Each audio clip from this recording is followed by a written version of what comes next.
Welcome to Bloom and Beyond, the podcast from Bloom Behavior Consulting, where we help parents navigate early intervention with confidence, compassion, and clarity.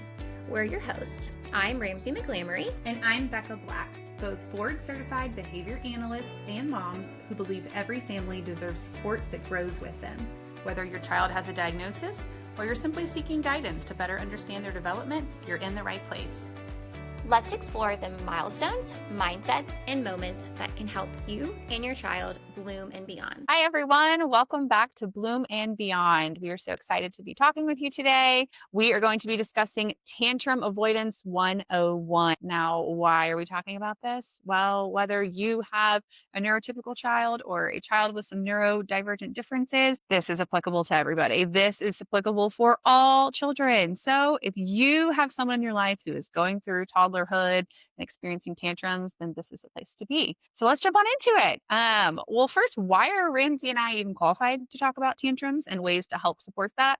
Well, we are both, the most objective reason is that we're both BCBAs, which stands for Board Certified Behavior Analysts. For those of you that are not familiar with that term, BCBAs are those that work in the field of ABA, which is Applied Behavior Analysis. Now, to be a BCBA, you have to have a graduate degree, you have to go through thousands of hours of clinical practice and coursework, and then you have to pass your board exam. So objectively, that is what people would say qualifies them to discuss this topic. More subjectively, we're both moms. She has a 3-year-old, I have a 1-year-old and a 3-year-old.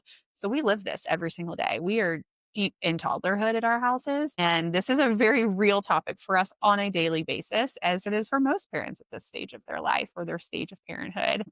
When we talk about BCBAs and working in the field of applied behavior analysis, that's where a lot of these strategies that we're going to talk about today come from. It's kind of rooted in this field of behavior analysis. So I want to explain that in a really simple way. There are a lot of hot takes on ABA out in the world. And so what I want to do is talk about it simply. At its core, ABA is a science of behavior. We take in objective behavior that we see and we modify things in the environment to either see that behavior increase or repeat in the future, or to see a behavior decrease if it's something that's maybe undesirable or unwanted. That is the most basic description of it. Now, as with any field of science, people can approach it very differently based on their qualifications, their experience, and just their level of expertise. So for example, you could go to a pediatrician, you could go to 2 different pediatricians, and they would have 2 very different approaches to the same question or problem that you might be presenting to them. ABA is no different. It is a science, and the way people approach it can look really different. So the way that Ramsee and I approach it from years of experience, both as clinicians and now as parents, is we like to look at the whole child. And we start by looking at what they are going through skills-wise. So what skills they currently have. We look at where they're at developmentally. What's appropriate for a certain age range. And we also take into consideration neurological differences. So I have a background. My first degree was neuroscience and my second degree was behavior analysis. And Ramsee and I have come together to morph those 2 sciences into one. And so we look at the whole child inside out, and we try to meet them where they're at and help them gain the skills that maybe are missing and decrease some of those behaviors that maybe we are no longer wanting to see. Yes, perfect way of explaining it. It's kind of hard. I feel like a lot of even our family that we've been doing this for over 20 years combined, our family doesn't really know what we do. It can be so hard to explain because it's such a basic concept. But like Bekah said, depending on the education that you have and just how you practice, it can look vastly different. So we wanted to explain that, to just say hey, we're not just random people coming on here that have 3 kids under the age of 3 that we know everything and we can tell you how to solve tantrums. This is backed on science, and this is backed on experience with hundreds and hundreds of children, young children that we've worked with, and strategies that have really been helpful that we wanted to share with you. So we're going to share today 5 different strategies that have been helpful for a lot of our kiddos. And we are going to have 5 more on the Bloom Brief that will be sent out this Thursday. So if you are not subscribed to the Bloom Brief and you're wanting more content on this topic, go ahead and subscribe and you will get all 10 strategies that we're going to be talking about today. So I will link that below. So going into this overall, I think we need to take a second to talk about the science of tantrums, why they are happening, because they happen a lot between the ages of 2 and especially between 2 and 4. they feel like they're happening constantly. I know for my 2-year-old, who's now a fresh 3-year-old as of last week, it's can be overwhelming at the amount of times that we feel like she is always struggling and having these tantrums. It's comforting for me to know, and I wanted to share with you too, that like they are supposed to be having these tantrums, whether your child is neurodiverse or whether they're neurotypical. There's a part of their brain, the emotional regulation part, that quite literally is not there. It's not formed yet. So the reason that they're having these tantrums is because they can't regulate their emotions. They don't have that part developed yet. So there is a reason behind it. They're not just being complicated and frustrating because they want to be most of the time. But there's a missing part of what they're of their brain, and they're still learning. So as we can sit here and say, we're behavior analysts, let us give you these strategies. We've worked with hundreds of kids. Our kids still tantrum, and they are going to continue to do so. But I can tell you, from not to toot our own horns, but they're probably, because we know these strategies and know our children, the magnitude's probably a little bit less, and the frequency might be a little bit less, because we understand why they're happening. And we wanted to give you the insight so that you can do the same thing and have a little bit more understanding, and therefore take different routes and use strategies that will be helpful for your kid and help alleviate it. We're going to call them like tantrum avoidant alleviation There we go. 101. Love it. Is what this is. So all of that to say, no strategy package that you can use is ever going to completely remove these tantrums. Like we said, that part of the brain isn't there. There's no way to completely remove them. An example I wanted to share was, I had parents come to us one time, and they were saying, my 2-year-old, we need help with my 2-year-old. She has autism, and her tantrums are horrible. We're struggling with them. So I said, okay, tell me more. What do they look like? How long are they? How many are you seeing per day? And they said, she's having 2 to 3 tantrums every single day, and they last a couple minutes each. And my daughter, Hazel, she just turned 3. She does the same thing. So I, could understand that it does feel like it's all day, every day. And can be so frustrating and inconvenient. But at the same time, I was kind of able to give them the realistic picture that that's not the autism. It's childhood, it's toddlerhood, that was causing those tantrums to happen. And as a behavior analyst, from our approach, we're not going to intervene on those tantrums because there's no need to. Now, we talked about strategies, just like I'm going to be sharing today, on let me help alleviate this. But as far as targeting tantrums and saying this needs to happen a lot less, that's not developmentally appropriate, because what is developmentally appropriate is what the child was doing. So Can I interrupt you? yes, I think yes. if you're a parent, especially of a toddler, and your child does have some sort of a diagnosis, something that is not talked about enough, and you might not have even heard this if you're currently working with any providers, is trying to separate your child and their diagnosis. It is Yeah. so easy to just assume any negative or unwanted behavior or just like a lack of skill is due to the autism. And we're here to tell you that that's just not always the case. There are a lot of skills that my fresh 3-year-old also does not have. Sometimes she'll say sentences and I'm like, I don't even know if you know what you're talking about. Like, Yeah. what you're using words, but they do not make sense. Like, what is this? That is so normal. And yeah, so it's really hard to sometimes separate that and to not just get so bogged down in, oh my gosh, they have autism, or whatever their diagnosis might be, a global development delay. And because of that, we're seeing all of these behaviors. And reality is, even if your child did not have that diagnosis, you would still be seeing a lot of that. And so Yeah. I hope that's actually encouraging. It's not meant to be a negative. That's a positive, and that this is just part of a child. And Yeah. that's the wave that they go through when they're growing up, because it's hard. It's really hard to be a toddler. Yeah, for sure. And we see that a lot with parents that have it's their first child and the child has autism. So they don't necessarily have anything to compare it to, which is completely understandable that you wouldn't know the difference. So if you're in that position, give us a call. We would love to help you sort through what might not be developmentally appropriate for your child, and something that we could really focus on versus, hey, that's just being a toddler. You're doing great. Everything's going to be okay. Yeah. So what I wanted to put emphasis on, we are going to get into strategies now. What I would really like you to remember, if anything, when using these strategies, we technical term for them is proactive strategies. Proactive meaning this is happening before this behavior occurs. So before we see this tantrum happen, this is when we need to use these strategies. Going back to the child's brain, and when they are mid tantrum, they are escalated. And that is not an opportunity to teach them anything. They're not in a good place to be learning once they have already escalated to this point of tantrum. So, the goal with these proactive strategies is to teach these strategies when they are in that right learning environment, which is building that emotional regulation part of the brain that later on will help alleviate these tantrums. So, the very first one that I wanted to talk about was we call it monkey see, monkey do. That's a good way to remember the strategy. And the technical term for them are visual supports. Visual supports can be used whether you are working with a 2-year-old, whether you're working with a 6-year-old. They can be a variety of different, they can just look a variety of different ways. One in particular that I like to talk about is my daughter, for example. She is 3, like we've said a million times. And at 3 years old, they have this intense need for independence and autonomy, right? I'm sure you've heard if you have a 3-year-old or if you had one, I do it myself. Like, no, it's me do it, my turn. Don't open this for me. I want to open it, but help me open it.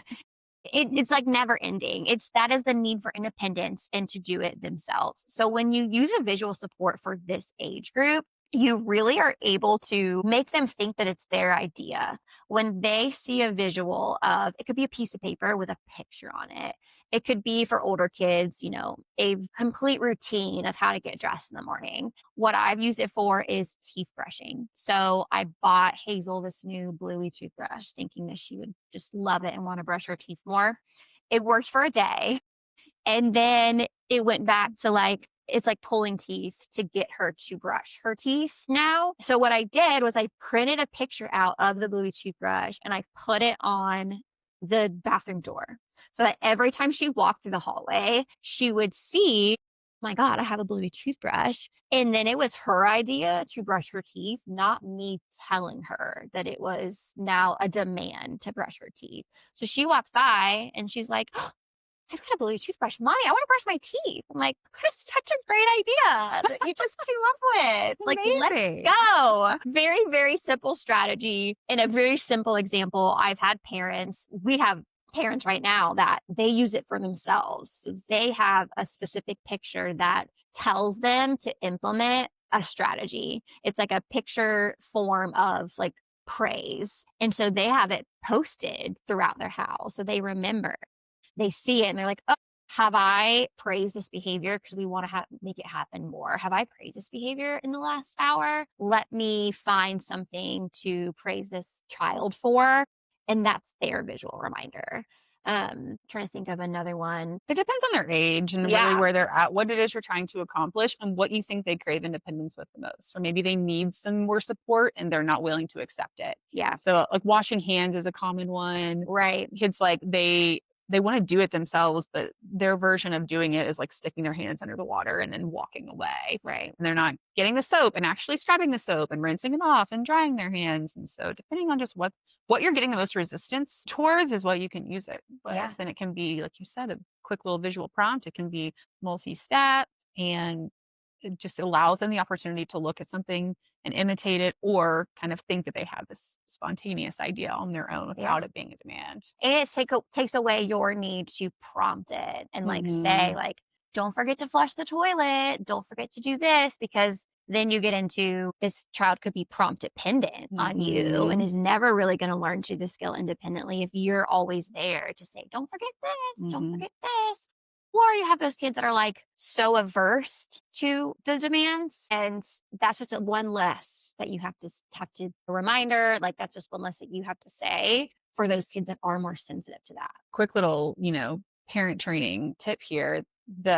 You don't realize, I promise you do not realize how often you are placing tiny demands on your child. with speaking to them.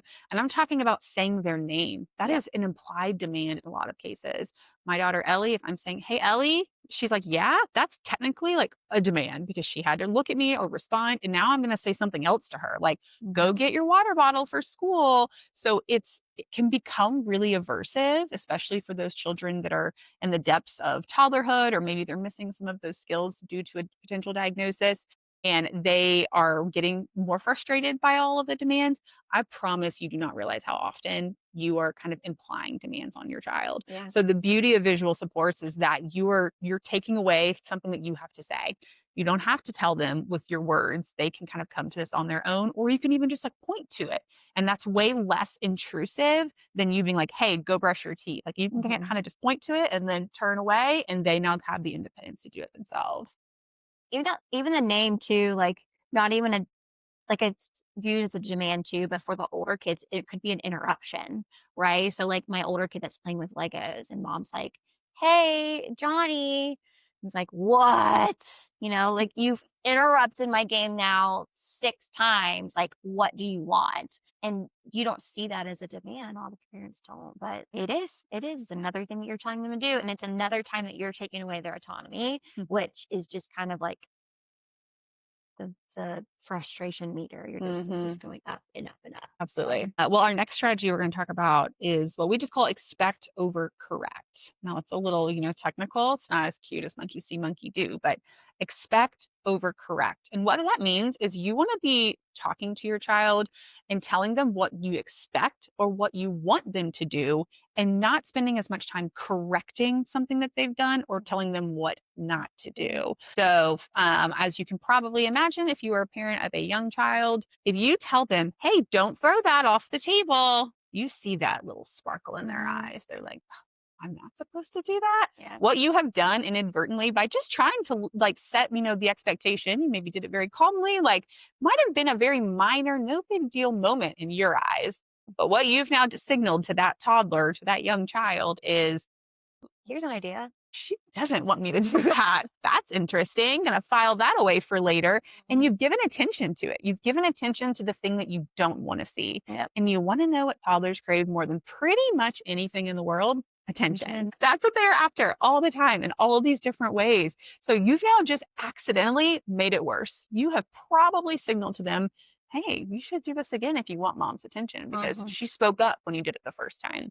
So instead, what you can do is give attention to the things you want to see. So if we go back to our example of throwing a cup off the table, which is a very real one in my house with my 1-year-old right now. He's just turned 1 last week. His birthday was similar to Hazel's. And I told Ramsey, like, it seemed like on his first birthday, I saw the twinkle develop in his eye. I'm like, "Oh, he's fully ready to enter toddlerhood. Here we go, He's round 2." deviant now. He's getting that smile. He looks at you while he does sneaky things. And his number one thing right now is staring you dead in the eyes, taking his cup and throwing it. And then he laughs and smiles at you. So that was my morning today, fighting this battle. And Love instead that of stage. saying, "Hey, Cooper, do not throw your cup. We do not throw our cup," which, I mean, he's still only 1, but he would probably think that's hilarious. Everything that I say to him is hilarious right now. So instead we say, "Our cup stays on the table." So I'm giving attention to the cup being on the table. If he continued to throw it, then, maybe you can remove it. That becomes a different problem. But for the proactive supports, we're talking, I don't want this to become a tantrum. I don't want this to become a power struggle, which is another form of tantrum. It's kind of like the precursor to tantrums. You have this power struggle with your toddler, and when not handled the right way, or sometimes just depending on where that toddler is at in the moment, that's then what kind of leads to that tantrum oftentimes. So we're going to talk about the things I want to see. I want to see you put your shoes on your feet and not throw them down the stairs. I want to see you brush your teeth and not run away screaming. So we're going to put our attention and the language that we're using on what we hope to see from them, what we expect, and not the things that they did wrong. Because when you then say, "Oh, don't do that," you've now provided this kind of negative form of attention to something. And I promise you, they're going to file that away. That is not typically your best route for reducing those unwanted Yeah. behaviors. This was something that I talked to my husband about a lot when We had to train our husbands, yes, yes, that's what we do. And I kept telling him because my Hazel's very just, she's one of a kind. And She is one where you tell her not to do something, and in that her mind, she stores that away. Like you said, like, "That's a good idea, mom. Like, thanks for giving me that." And so he would see something about to happen, and he would say, "Don't XYZ." And I would just look at him, I'm like, "You just gave her that idea." So give them the idea that you want to see in that moment. So if she's hitting somebody with a stick, I'm going to go over and I'm going to say, "Hey, you can write in the sand with a stick." Or, I'm not going to say, "Don't hit your friend with a stick." Because again, what if I was on my phone just then and I was, scrolling Instagram and all of a sudden I look and I'm not giving any attention to Hazel. But when she starts hitting her friend with a stick, I'm like, oh my gosh, let me go over here. Negative attention is still attention. Whether you think like, "Oh, well, I'm yelling at them. I am, saying, don't do this. It's good. I'm not giving them good attention." It does not matter, especially for Hazel. It doesn't matter what it is. She loves the attention, and that is like most toddlers. So if that's what they're craving, do it for the positive thing. I'm not going to say, "Don't run away from me in a parking lot." I'm going to say, "Thank you for holding my hand in this parking lot. Thanks for walking with me in this parking lot." Another example of this, kind of on the opposite end of, you say Hazel being one of a kind, my 3-year-old Ellie, she is very rule governed. She likes structure. She likes clear expectations. She is so her dad's child in that way. And she actually thrives when we do give her the things that we want her to do. So while Mhm. she'll still get that twinkle in her eye, if we say like, "Don't, hit your friend with that," you can see that a little bit. She actually thrives even more when we are just telling her the things that we want to see, because to Mhm. her, that provides routine, it provides structure. She understands what is expected of her, and she's able to now meet that. So even for the toddler that's maybe not as, impulsive or wild or whatever you want to say, for the toddlers that are maybe more docile, maybe a little more rule governed or quiet, like Ellie can be, then this is also really helpful for them because it can provide comfort in knowing exactly what's expected of them. It can kind of reduce some of those anxieties that are there. And toddlers do experience a form of anxiety, so that is very real for them. Yeah, super true. Well, going into that, kind of helps with our next one of setting expectations and having realistic expectations. They're a little different, but we kind of put them into one strategy because they go hand in hand. Setting those expectations beforehand can be so helpful because one, like in the example for Ellie, like she likes to know what's expected of her. Hazel, on the other hand, she doesn't care as much like what the rules are. However, when I set an expectation for her, what it does is it helps alleviate that burst of frustration when a demand does have to happen. So I gave a sneak peek of this last week and I posted a reel on our stories about we were going into a birthday party and Hazel is still working on potty training. She's like 85% there, I would say. She still needs those prompts every time we leave somewhere or we're someplace new of, "Hey, we need to go to the bathroom before we start to play." Because once we're in the play, we are not leaving to use the restroom. I mean, again, the emotional regulation is not there. They don't think that is worth doing. So we have a rule whenever we go somewhere new, I set the expectation beforehand because I know that as soon as she walks in that party and she sees Ellie and she sees the bounce house, that her brain is going to be in play mode. And if I don't set that expectation for her and I try to let her into the party and then a minute in say, "Hey, let me pull you out of this fun experience that you're doing and try to get you to do something that is not reinforcing and not fun," meltdown central. I mean, I'm sure you've had that happen before and experienced that. What I do to set the expectation is proactively before we even walk into that building, before we even get out of the car, "Hazel, before we go play, we have to go potty." And you can see on the reel, she already knew. As soon as I said, I started it, she's like, "Yes, we have to go potty before we play." And as we were walking inside, I was also giving her things. I was also setting the expectation of, "You're going to see Ellie." You can say, "Hey, Ellie, I'm going to go potty and then I'm going to come back and play." And she did great. She walked through, she jumped for like 5 seconds, but me coming in and reminding her, "Hey, we have to potty first," was not out of left field. And so it didn't cause this huge avalanche of emotion. She expected that. I don't know if I told you this that day. She actually, when you guys walked past, she looked at me and said, "I got to go potty." I said, "Go, girl." Right, right. So it resonated. Yeah, great. Now, did she have a tantrum about something else later on in the party? Yes, absolutely. I was not able to prime her for, but at least we avoided one of them. Yeah. By setting those expectations. The technical word for that is priming, and you can do that at any age. For example, when kids, especially with autism and without autism, what to expect. I like to know what to expect. I don't like things coming out of left field. I don't like surprises at all, whether they're good or bad. And I would love if I could get a heads up in some way. And I have that part of my brain that's emotionally regulated part of my brain. Imagine if you don't. So our client that we work with that's 6 years old, he does not like surprises at all. So if I know that something is about to happen that he doesn't necessarily like and I'm able to, we talk about it as much as possible before it happens. So like, hey, we're going to go to Boy Scouts tonight. I think we might have to say our name in front of the class. Let's practice. Let's practice just so you know that might happen. How do you feel about it? And just kind of walk them through the things that might occur and set that expectation, prime them for it. Yeah. If you have a child, especially one that is maybe on the spectrum or is experiencing any sort of a delay, it can be really hard to separate where they might be at developmentally and where their chronological age is. And this is one of the things I feel like we talk with parents about most often. Is like, well, my child, he's 5. So I don't understand why he's not doing this. I don't understand why he's still tantruming 3 times a day. I don't understand. Like, he shouldn't be doing these things. We need to fix these problems. And while, yes, that is, those are skills we want to work with them to build and decrease some of those behaviors. The reality is that 5-year-old might be developmentally at the age of a 3-year-old, for example.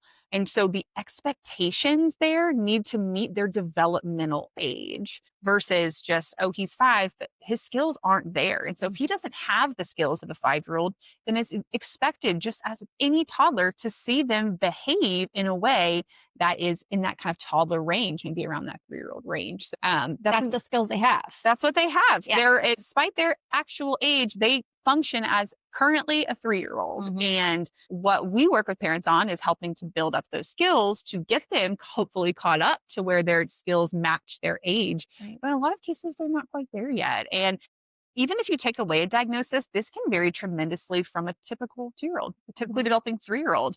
My daughter's preschool class, all of these kids are within like a 3-month range of their birthdays. They are so close in age, all of them. And that's why we're like at birthday parties every weekend right now, it seems. But to see how much they can vary, even though they're 2 months apart, our girls are 6 weeks apart. And we have talked about this from the time they were born. Literally. That 6 weeks sometimes felt like 6 years. Like the way they, Hazel would get things when she was 4 months old. And I'm like, oh my gosh, Ellie's behind. And then 6 weeks later, what do you know? There she is. So when you are dealing with children of a young age, there are so many differences day to day, week to week, month to month. And so it's really important to try to understand where your child is actually at developmentally so that you can match those expectations for them. If you don't know how to determine where they're at developmentally, then please let us help you. One, we would love to support that. If you currently already have a provider, maybe you're in speech, OT, ABA, PT even, that's what their assessment process is doing as well. Anytime that a provider is assessing your child, they are determining where they are at developmentally as it relates to those specific goals or those specific skills. So ask that question. They can help tell you if your child's in speech therapy. Well, currently where he or she was assessed, they are functioning at the level of a 2.5-year-old. And our goal is to get them up to, a 4-year-old or whatever that might be. Yeah. So it's a great question to ask, which can then help you in setting those expectations and making sure they are realistic where your child's at. Totally. That's such a big one. Yeah, Like, it is. that is like so key, especially with our neurodiverse community. Keep that in mind. I see all the time on Facebook groups and moms, dads posting, my daughter's 6. The doctor says that they have the skills of a 2-year-old. Why are they doing X, Y, and Z? Because they have the skills of a 2-year-old. That's the answer to your question. Yeah. If you're not sure, ask us, ask your providers that you do have. But I feel like that could help so many people if they knew that that's the answer to probably a lot of the questions that you might have about Yeah. your kid. Yeah. That's why it's happening. It can take a lot of the weight off your shoulders too, because it Yeah. just like simplifies the explanation for what's going on. Right. Okay, let's get into our next strategy. So the next one is all about choices. Now I'm going to start with what you've probably seen and heard a million times from Instagram, influencers, parent specialists, current providers you see. Unpopular opinion. The- I know. I'm going to Yeah. say the popular opinion and then I'm going to break it down a little bit. So the popular opinion is to offer choices to your child. And I agree with that. Choices are good. Like we talked about earlier in this podcast, they like autonomy. They want control. Choices are good. In theory, it is giving them that choice. Like, here are a couple options. Which do you want? They get to pick, and it's great. You're kind of providing these parameters of which they can pick in so that you are still a little bit in control, and then they're able to select the one that they want. For some children, this is a great strategy. I think it is a great strategy for all children in the right moment. And this is where we're going to start to get into more of a little bit of an unpopular opinion. This is not actually just our opinion either. This is backed in developmental science. If you go start reading books about developmental appropriateness, the skills that are expected based on the way their brain is currently developed at a given age, you'll see a lot of this unpopular opinion, but the internet chooses to focus on just the pretty parts. But for a lot of toddlers, especially in the 2 to 3-year-old range, so whether your child is actually 2 to 3, or maybe they are on the spectrum, they have an autism diagnosis, they have an ADHD diagnosis, whatever that might be, and their developmental age is in that range of a 2 to 3-year-old, that is a really tough time to be offering choices. A lot of kids, they're pretty resistant to choices. So even if they're making selections, you might be kind of triggering internally a part of them that's like, didn't love that. And then you wonder why 30 minutes later, something small seems to set them off. It very easily could have been that choice moment. And the reason why is because what I talked about on the part why parents like it is you are setting the parameters. You're saying, here are your choices. You can either have gummies or you can have crackers for your snacks. I'm in control. I'm offering those selections, but now you get to pick the one you want. What if they want both? What if they didn't want those options? They wanted the Ritz crackers and not the goldfish cracker. What if they wanted the green gummies and not the red gummies? You have defined very strictly what they have to choose and tried to trick them into thinking, this is your choice. Yeah. And the funny part is, even at 2 to 3 years old, they're not fooled by it. Oftentimes, they're more frustrated by it. They're like, I didn't want these choices, and now you're forcing me to make a choice on something I don't even want in the first place. Right. And that can actually lead to more problems. So how do you know? Well, the first and the easiest answer is to know your own child. And that is something that really varies. Ellie goes through phases where she loves it. She's okay that I'm providing parameters as long as she gets to make the selection. It's kind of reading the room. I'm like, how has she been responding to these things? In general, how has her behavior been? We've been offering more choices and things seem to be going pretty well. So right now she must be in a phase where that's okay. Yeah. This past week, for example, is not that phase. It's so funny. Ramsey and I were just talking like a week ago saying, wow, the girls, they turned 3 and it seems like they just grew up. They're adults. We don't have tantrums anymore. They're using all these great words. And then I came to Ramsey like 48 hours later and said, I take back everything I said. This has been the worst 48 hours in years. It was first week back post holidays and everyone was exhausted, including my child. And Ellie just had a tough week. And choices were absolutely the worst possible strategy to use with her over this past week. So we completely reset things yesterday. We got rid of choices. And now it's either I'm going to tell her or she has complete control. I say, go pick what you want. Or I'm going to tell you. We're just not even going to play the choice game because you were not in a position to make a choice with parameters that were given to you. And it was setting you off every single time. Yeah. So we're just going to avoid it. We're just not going to do that anymore. And that's fine. So that's what I would say first, just know your child, and 2, read the room. You'll start to know pretty quickly when you are aware of the fact that you are or are not offering choices if it's going well. They're not that hard to read. They're pretty loud with their frustrations at that age. Yeah. I think the popular opinion of give as many choices as possible intent is kind of going back up to the top of the independence, the autonomy. Everybody's like, well, you don't want to make the choice for them. Give them the choice of what to wear in the morning. Give them the choice of the snack because they get to choose and they're going to be more motivated, and that's giving them autonomy. That is true. Like, it's sometimes you read the room and this is a good time to do it and it's helpful. But our unpopular opinion is that it's not always true. It's not always going to be helpful. And Hazel is for example, she is, and we'll talk more about this as like we go through the podcast, but she's a lot of characteristics of ADHD, which I have, her dad has. So we are almost certain that she does have it. She's a little young to be diagnosed with it, but she's very impulsive. And from what I've seen with her and with other kids that we've worked with ADHD, too many choices is so overwhelming that the impulsivity kind of takes over and they're like, I don't know what to choose and I can't just choose one. And they literally cannot make a choice in that moment. And I stopped doing choices with her because anytime I would give one, she would repeat back to me and say, well, what do you want, mama? Which one do you want? And I'm like, here's some cheese. Like, I mean, they're all the exact same packets of cheese. And she's like, well, which one do you want, mama? I'm like, I don't eat cheese. Like, I don't want one. And it's the same thing every time, whether it's bananas, whether it's like, what do you want to wear for school? What necklace do you want to wear? What chewy necklace do you want to wear?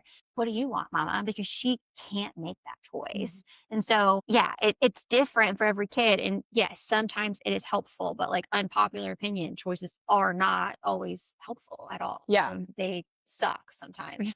Now that you've heard that, I feel like you'll be more aware of it and you might start to notice, oh, wow, I am offering a lot of choices and I actually don't think they're liking it that much. I mean, have you ever offered your child, do you want ice cream or a cookie? And they pick one and then suddenly they're crying and you're like, wait, no, I gave you what you wanted. Yeah.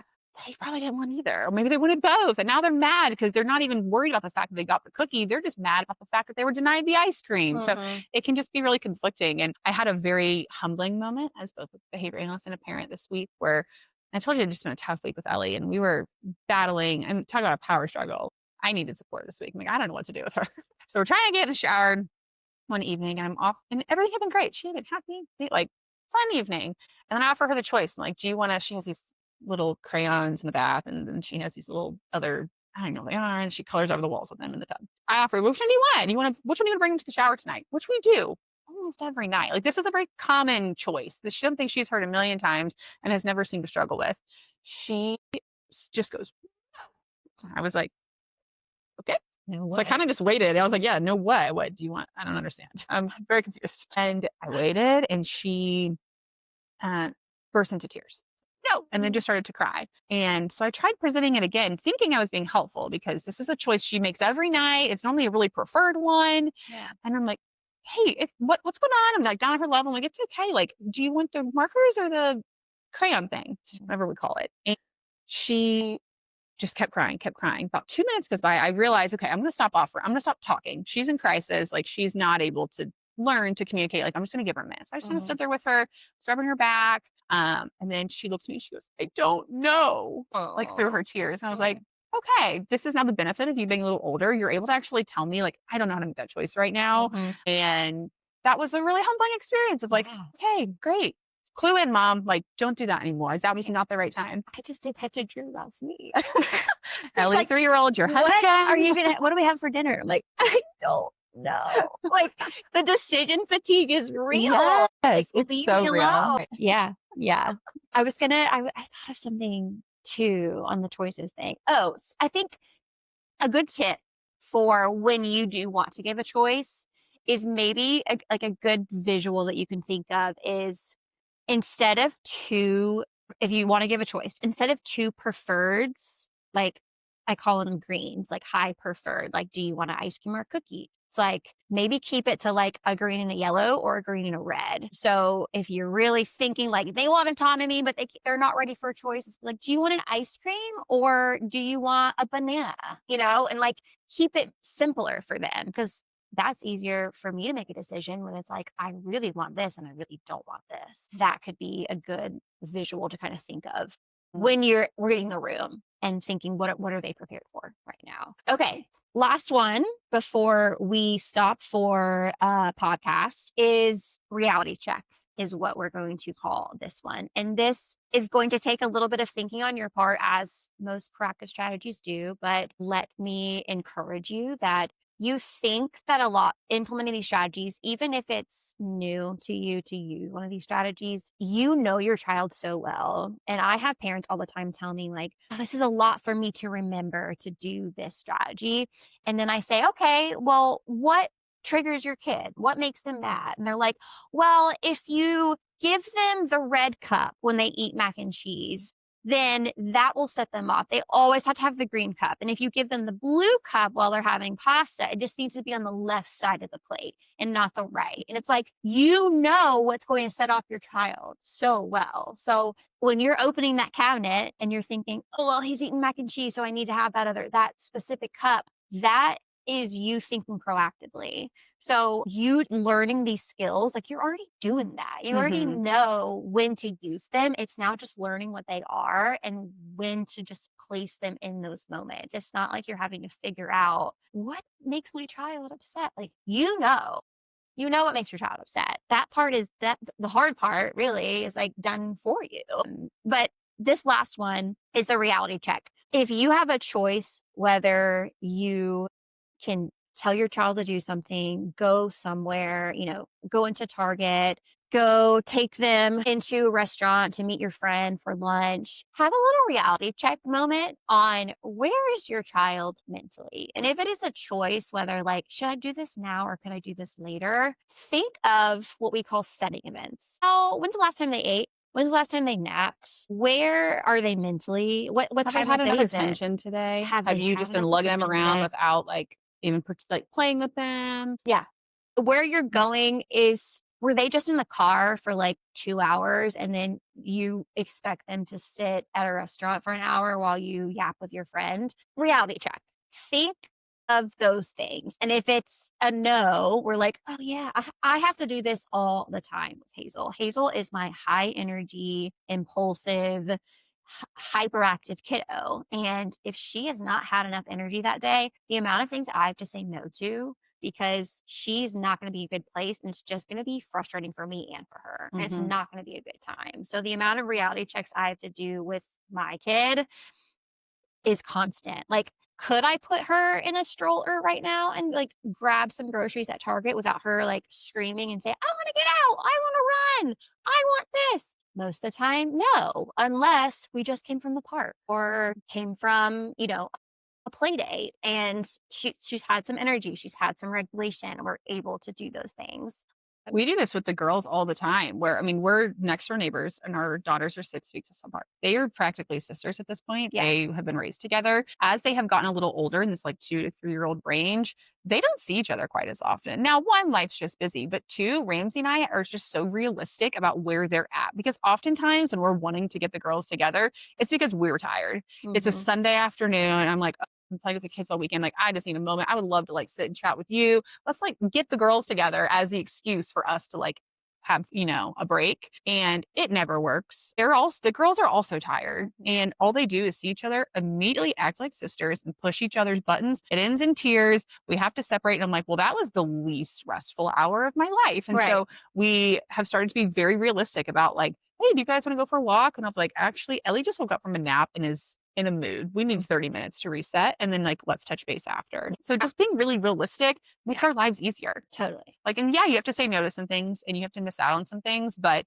it's so much easier, at least in my opinion, to miss out on those things than it is to go do everything and say yes to everything when your child is not up for it and it's going to end up resisting and making it so much harder. We went through a time period it was about 8 months where we did not take Hazel to restaurants. Like it was a very, like when my family would be like in from town, they're like, where do you want to go to eat? Let's go out somewhere. And I'm like, we don't do that anymore. That's not an option. That's not fun. Yeah. Like if I'm going to pay to go out to eat, it is not going to be to wrestle with a toddler the whole time that's throwing crayons and forks across the restaurant. That is not a good time for me.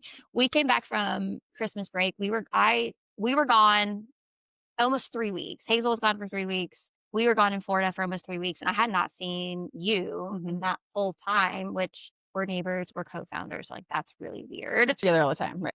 I was dying to interact with Bekah. But the girls, they had just come off a Christmas break. They had just been overstimulated with family. And it was like, as much as I just wanted to like walk down the street and be like, go do something, Hazel, we knew that we just couldn't. It was like this would not go well. Like we would not be able to have a conversation. We would be between the two of them, just like making sure they're not pulling each other's hair out, Mhm. and it just wouldn't be a good time. So Yeah. it's not worth it. It's not. The less obvious thing to consider in this too is those are the obvious signs where they get together, they start pulling hair and screaming. That's obvious. They weren't ready for this. There are times where it's less obvious. I think holidays are a big one. Birthdays. We've been going through this with the girls recently since they both just had birthdays and birthday parties where Yeah. there was a lot of attention. And while it was so fun and they thrived and they loved it, coming off that attention can take a few days, even up to a few weeks of like understand. They don't understand that a birthday comes once a year. They don't Yeah. have any concept of that time. They just know that, wow, I just got spoiled by everybody that loves me for like several days in a row. My life rocks. This Right. is what my new life is. Yeah, this is how it is This now. is how it is now. And I'm it's the like, queen. sorry, no, it's actually not your birthday anymore and you have to go to school today. Yeah. Mom has to go to work. So that was hard. And I swear that is what contributed to at least tough week last week was Yeah. coming off the holidays and the inconsistent schedules. And so while things have been good, you don't know how much that's all building up inside of them. The missing a nap that one day because you were at a Christmas function, the staying up later to watch a family movie together while grandparents are in town, going out to eat, having new sets of rules kind of placed on you here and there, suddenly getting all this attention and fun and presents and love for your birthday. And that's really hard for them to adjust to. And so that's something as parents that that's your role is it's not just up to them to tell you, hi mom, I'm feeling overstimulated because I just had my birthday party and I got all these presents and I want to keep getting presents. Yeah. They're not going to tell you that. So that's up to you to recognize and say, you know what, even if they seem like they're okay, we're going to have a quiet day today. I'm just going to play with them in our house. We're going to get a lot of attention, kind of reset, make sure they get a good nap. And hopefully that means that the next few days we can kind of get back on track slowly. I mean, it's like that's how we are too. Totally. We were begging for routine. We were begging to get back to work. Great holidays. I mean, I was in Florida. We went to Disney World. We were with my family. It was lovely. You were with your family. Yeah, everything was great. But because the routine was so off, we were both just like, I need structure. fried. Yes, I need routine. I need to get back to it, which I'm sure a lot of parents can relate to after the holidays. So imagine again that in a 3-year-old brain, it's even harder. And even though it might look great on the outside, like on the inside, I was dying. I was unwell. I went to bed at like 8:30 every night last week. I was like, I am so tired. I had just a crash out Monday where just like I just slept all day. That's what I needed. Okay, well, thank you guys so much for listening. Those were our first 5 strategies. We would love to know what your thoughts are. Send us a comment, send us a message, whatever form of communication you would like. We love feedback. We love conversation. So another reminder that the next 5 that we're going to talk about, they are going to be going to our Bloom Brief subscribers. So if you would like to see the rest of this conversation, we have 5 more strategies that we're going to be going over. Don't forget to sign up and subscribe for the Bloom Brief. That is going to be going out weekly with content that nobody can see unless you're a subscriber. So it's pretty exclusive and secret, but it's also free. So it's very, very cool. Yeah. Okay. Thanks again for listening. Thanks, We'll y'all. see you next week. Talk to you soon.